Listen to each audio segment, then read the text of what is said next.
Way back when I was deep into my search for some Game Boy adventures, among many of the pricier cartridges was a deceptive little title called James Bond 007. This is not your average gunslinger of a James Bond game, and is certainly a far cry from the beloved N64 experience. If you're looking for an FPS on the go, you'd surprisingly be much better off with something like Faceball 2000 than you'd be with this Bond installment. The gameplay here is much closer to a top-down action adventure with no RPG elements to speak of, but you do get to wind through an interesting and engaging story-driven set of missions, complete with mystery, danger, and many quips. That dry, punny sense of humor that this series is known for is guaranteed in many of the dialogue exchanges. This is obviously a huge draw for fans of the movies and their wittiness, but I have to say, as someone who's never seen a single 007 flick, I still found the characters and story likable anyway. You don't have to be familiar with the James Bond lore to enjoy this one, and that's something that I really appreciate in video games that are tied to larger bodies of work. It stands just fine on its own. The backstory here is that the Secret Service is attempting to infiltrate and take down an arms operation in Turkey using Agent 008, but they lose contact with him. You, playing as James Bond, are sent out to not only find your comrade, but also complete his mission. This takes you to many different countries all over the world in search of clues, key items, and people of interest to find out who's behind the crime ring to shut them down for good. When you begin the game, you're first sent off to China to touch base with some informants. This is a great way to ease into the action and learn what the game expects from you, and a large part of that is interacting with the locals. They're extremely helpful in sharing every conceivable tidbit of information a new player might need, but the most important take-home is how to search for items. There are secrets everywhere that you can only find by furiously mashing the search option at people's furniture and belongings, among many other things later on down the line.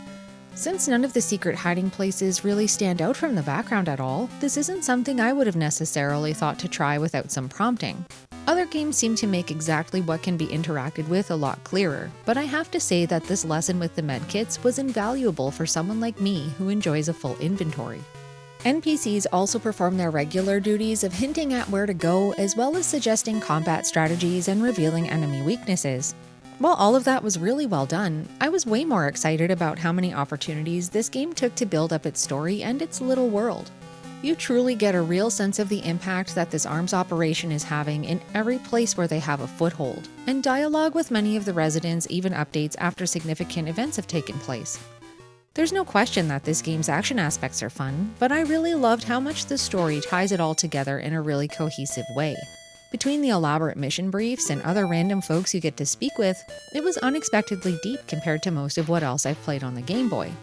They even seamlessly worked in many familiar cameos and friends and foes of Mr. Bond that I'll do my best not to spoil here, but there's plenty to look forward to for an avid fan. The adventures divvied up into stages, with each new leg being a little longer and more challenging than the last. Along with all of the conversing, you can find tools that will let you access more and more of the level, like cutting through grass blocking a path or lighting up a dark cave to go spelunking.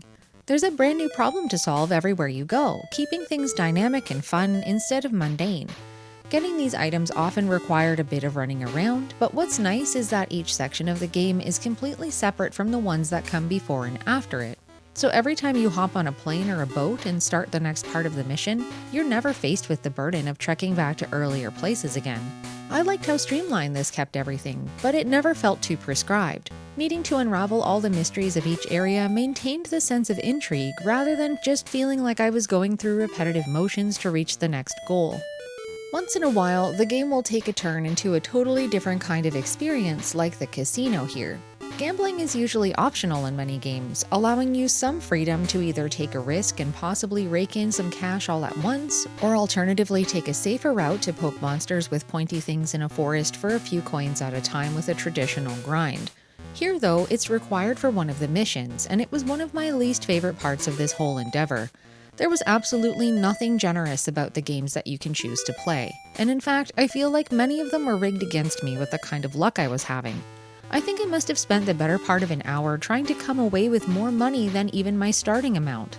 Because of how often I was losing, if I got down to under $500, there wasn't even really a point in trying to come back from that, and I resorted to reloading my save file just to be moving in the right direction.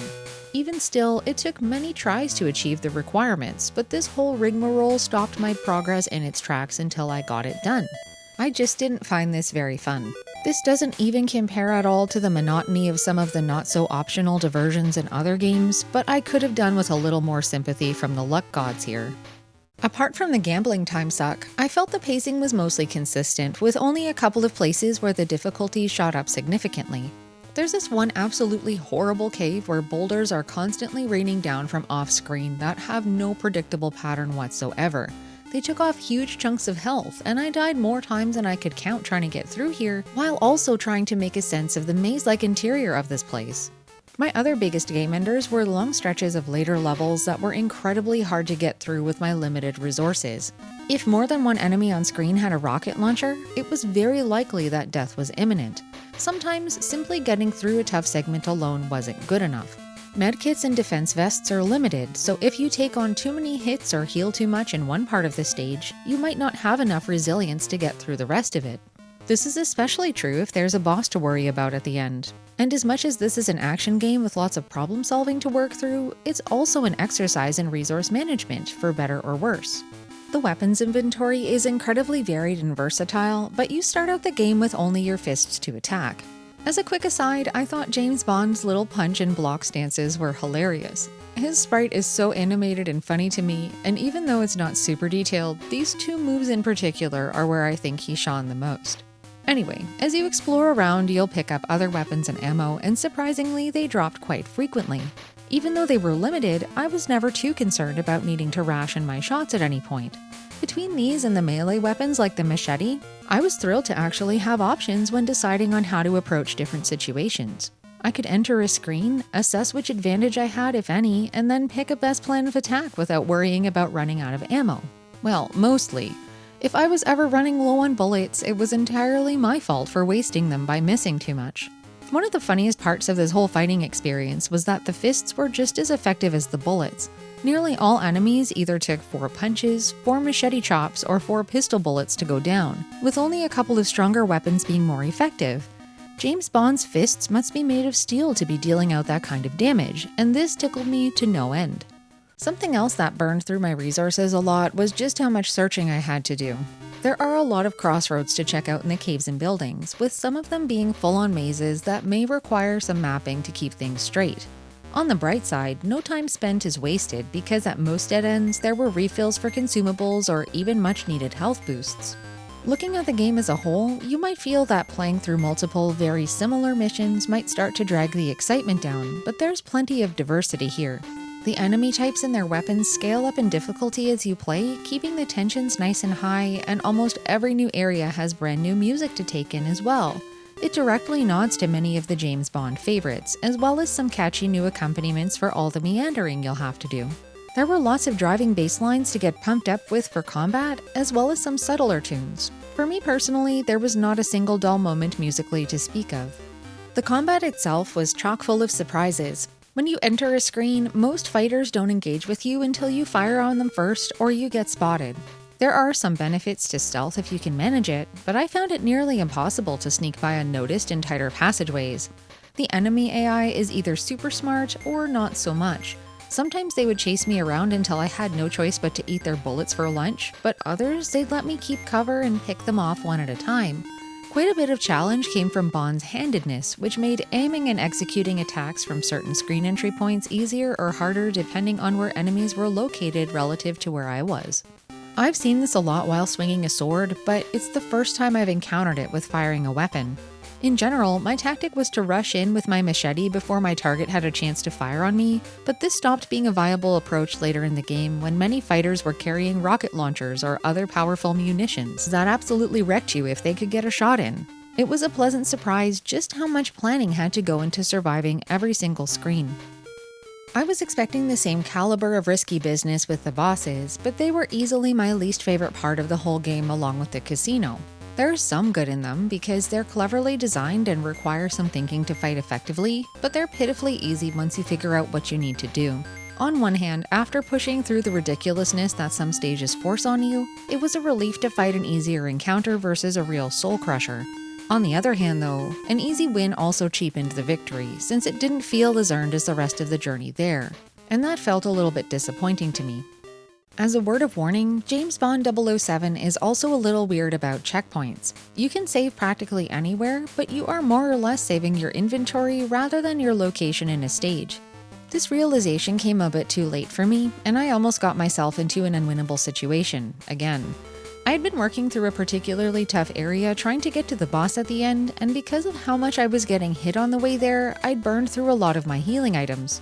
I ended up saving and continuing, meaning that the next time I came back from death, all those heal items were still gone, but I was back at the beginning of the stage again, without the benefit of that much-needed health cushion. Since there were none to be found in this place to restock and I couldn't go back to an earlier area, I really struggled for this decision.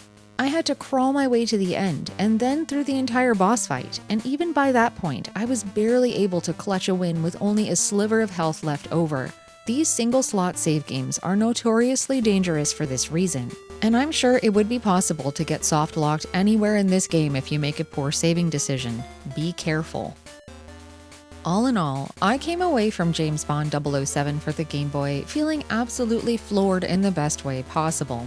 Having only played a little bit of the first-person shooter on the N64 and coming in with no knowledge of the movies, there was something really appealing about how easy it was to get into the story and characters without having to do my homework first.